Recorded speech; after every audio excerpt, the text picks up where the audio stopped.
What is up, you guys, and welcome back to my channel. Jess Nicole here, and in today's video we are going to be doing an upper body workout done right here in the comfort of your own home. For today's workout, all you need is a pair of dumbbells. I'm personally going to be using my little pink dumbbells that I always use for my home workouts.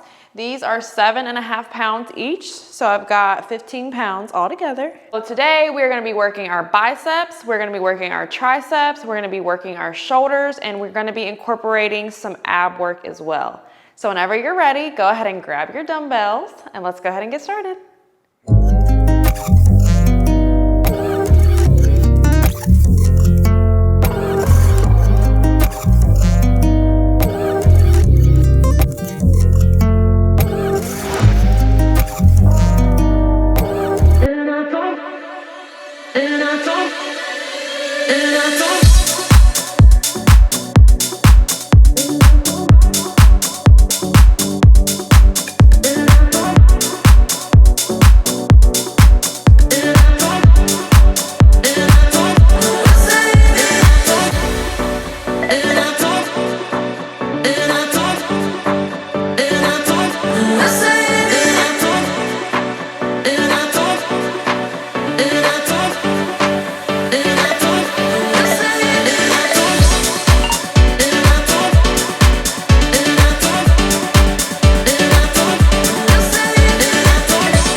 Do I wanna wake up in the morning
And that wraps up our upper body home workout. I certainly hope that you guys enjoyed this video. If you did, be sure to leave a like, comment, and don't forget to subscribe to the channel, and I'll see you guys next time. Bye!